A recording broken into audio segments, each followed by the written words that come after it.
better than Portland. Well, the West, the East, again, the East has 5 good teams at the top. Let's not make this the Mountain West Football Conference against the SEC.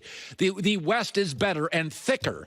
But there's some bad teams in the West. I mean, Phoenix is in the West, and Memphis is in the West, and Minnesota and Sacramento are not great teams, and they're in the West. And, you know, I'm looking at all these over-unders. I'm betting the under on all of them. I did the only over I saw, Golden State, which has now been reduced to a 47-win team when they're going to get Klay Thompson back in probably late January. And I'm going to get Klay and Steph and Draymond and Looney and D'Angelo Russell and Steve Kerr and a great GM. And I think they're pretty good. And by the way, Joy and I both believe D'Angelo Russell, he'll work the level he will work, I don't know. But this idea that he's going to go to Golden State and just be reduced to this pile of basketball rubble. He's 23. He's talented. He's a playmaker. Steph works with everybody. Steph works with quiet guys. He worked with KD. He works with crazy Draymond. He works with everybody. So D'Angelo's going to work. So I would say I would take the over on Golden State at 47. I think they're closer to a 48, 49, 50-win team. I like Utah, but 52.5 wins in this league, folks, that's a lot of wins. That's a lot of road wins. That is a lot of road wins in the NBA. And I think the West is better than ever, so I'm selling everybody. I'm going to go today online and bet the under on everybody except Golden State and Portland. I'll bet the overs. Joy with the news. No. Turn on the news. This is the Herd Line News. You know we love an anonymous GM quote. Oh, I do. Yes. Well, Klay Thompson is staying in the Bay. He and the Warriors agreed to a 5-year, $190 million max contract. But apparently some NBA personnel were left wondering if he warranted it. According to our own Rick Bucher, minority owners with the Warriors floated the idea of seeing if Thompson might give the team a hometown discount, but abandoned it over fear he'd jump to the Clippers or the Lakers. His media shyness and stoic locker room presence also leave a few max salary boxes unchecked. Quote, he's a good player, but he's not a leader, a Western Conference GM says. He just shows up and hoops. I don't see that as a criticism. He's the best number 2 player, arguably, since Scottie Pippen. Like, I don't understand that. I don't understand that. I don't understand how this... Well, first of all, the idea that Klay Thompson would take a hometown discount for the Warriors is truly laughable. No, you're not going to. It's remarkably, astoundingly barren of self-awareness. He's the 3rd best 2-way player in the league after Kawhi and Paul George. Which Klay of those banners are you hanging without him? I mean, they're absolutely not. Is he taking a hometown discount? For what? Who? Does everybody have to be... Now, I want my quarterback to have leadership qualities. No question. If you don't have them, I'm not drafting you. But couldn't I make the argument, Joy, that if I have a LeBron, a Magic, a Michael, a Kobe, I kind of like my 2 guy being a little Pippen? I don't want Charles Barkley and Jordan. They would butt heads. You can't have too much of the same thing. So, yes, absolutely. That's not saying he's not a great teammate, that he's not a great player. And don't you sometimes just want a few great guys that just come and show up and hoop, that are no drama and aren't trying to be the star of the situation and don't need all the credit? It's the perfect formula. It's perfect. What do you always say? Don't try and be happier than happy. Like, you can't ask for a better situation than that. What do you mean he's not a leader? You can make the argument. I think I've made this argument before. As great as LeBron is, you could probably argue there's teams that he wouldn't be a perfect fit with now, because the way, LeBron's offense is pretty much whatever LeBron does, that becomes your offense. There's a lot of teams he wouldn't be. He doesn't move without the ball. So, like in Golden State with Steph and Klay and Durant, he would not have been a good fit. Klay Thompson, I've argued this, is the only player in the league, that includes Harden, who fits on every team in the NBA. Everybody needs a 2-guard who doesn't need the ball. He's not ball-centric, who plays hard on both ends. And by the way, hoops, home, family, out. Yeah, it's a remarkable comment. Well, sticking with that article from Rick Bucher, Kawhi was widely regarded as one of the best 2-way players in the league. He signed a 3-year, $103 million deal with the Clippers, which makes him eligible in 2 years for Supermax salary. Well, what do anonymous front office execs think about Kawhi? Well, one Western Conference general manager stopped short of describing him as a leader because of his Sphinx-like demeanor and his limited playmaking ability.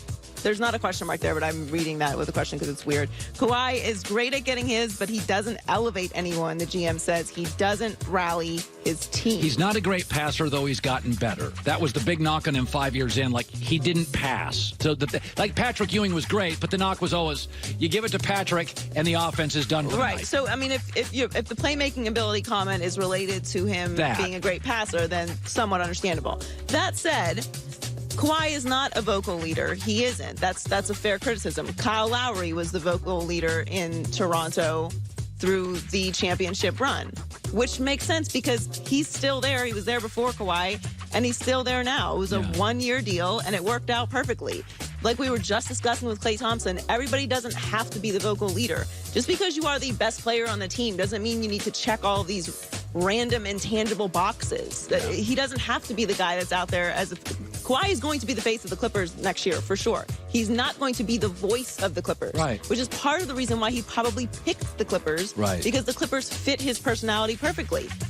I don't look at the Clippers like, who's going to be the guy? We know Kawhi is going to be the guy, but I don't need to hear from anyone from the Clippers. To be honest with you, Doc Rivers is the voice of the Clippers. Doc Rivers is the voice of the Clippers. Doc likes that role. Doc's very media savvy. It suits him. Some coaches want it. You know, Rick Carlisle is really good with the media. Doc Rivers is really good with the media, and they kind of like that role. They'll take the brunt for the players. Steve Kerr, by the way, take some heat for the players. He'll go up and take an arrow for the team.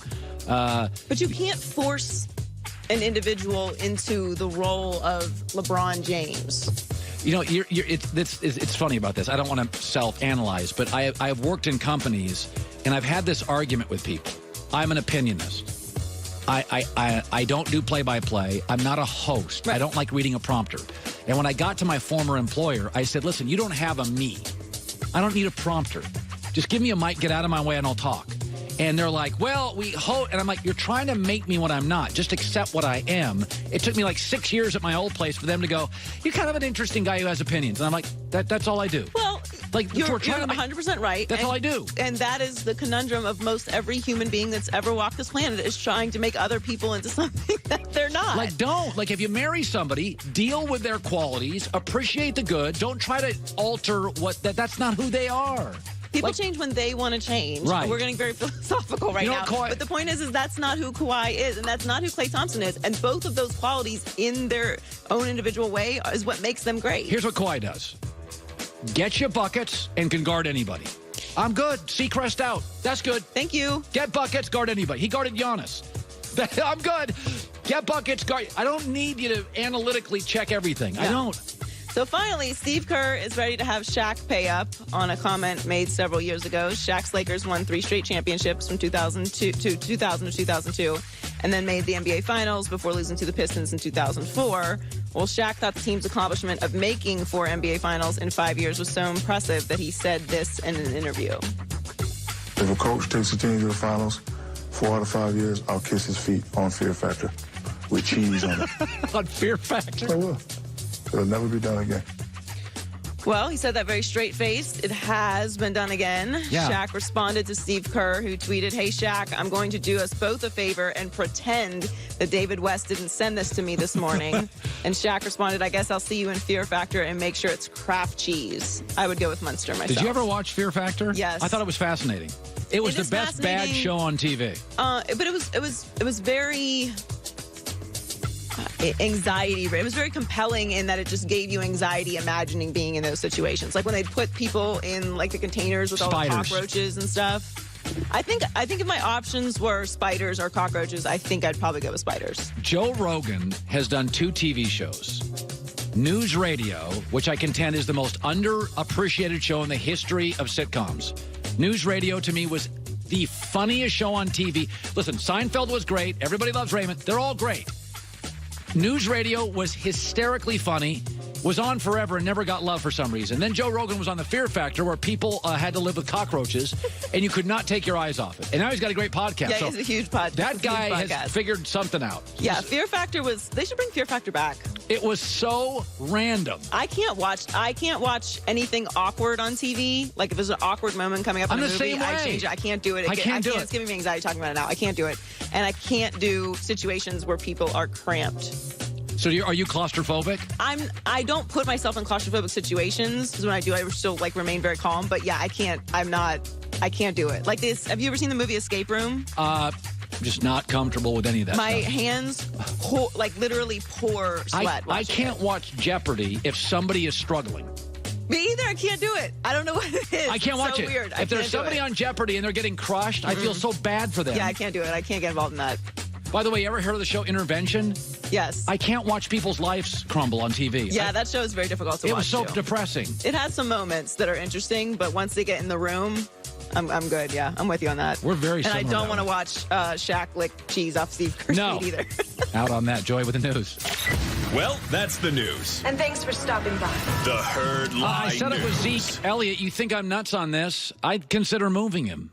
He'll never have more value in the NFL than today. Ezekiel Elliott, there's a leak out there that basically he wants renegotiation with 2 years left in his contract. And between the off-field stuff that's nonsense, and between you're trying to plant that story 2 years before it's I'm going to pay you, I would consider moving him. Jimmy Johnson did it to Herschel Walker, and Herschel, like Zeke, was unbelievable. Adrian Peterson got moved. DeMarco Murray got moved. Le'Veon Bell got moved, and the teams are fine. Albert Breer is around the corner on that Monday morning quarterback. Dodgers battle the Phillies tonight. Discover Card Key matchup. Go further than ever with a Discover at Miles card. Discover match for new card members only. Discover.com/travel. 35,000 miles could become 70. They automatically match the miles you earn into your first year. Albert Breer next. It's the Herd.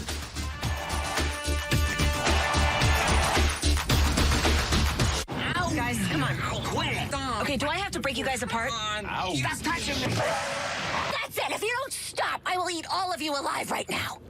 I prefer the break us apart option. Introducing the M&M's chocolate bar.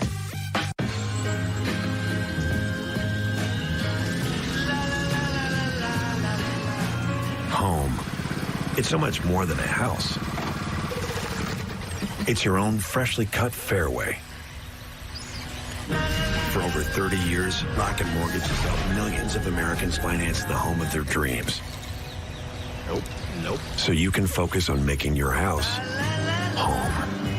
Rocket Mortgage. Push button, get mortgage. All right, Brad, once again, I have revolutionized the songwriting process. Here we go. I know I can't play an instrument, but this is my forte. Obviously, for auto insurance, we've got the wheel route. Obviously. Retirement, we're going with a long-term play. Makes sense. Pet insurance. Wait, let me guess. Flea flicker. Yes. How'd you know? I'm studying my playbook. Yeah, actually. Just between us, you know what's better than mopping? Anything. At the end of a long day, it's the last thing I want to do. Well, I switched to Swiffer WetJet, and it's awesome. It's an all-in-one, so it's ready to go when I am. The cleaning solution actually breaks down dirt and grime. And the pad absorbs it deep inside, so it prevents streaks and haze better than my old mop. Plus, it's safe to use on all my floors, even wood. Glad I got that off my chest. And the day off my floor. Try WetJet with a money-back guarantee.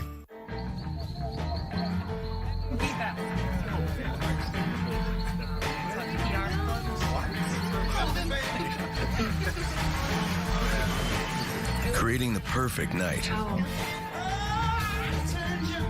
just takes a little creativity.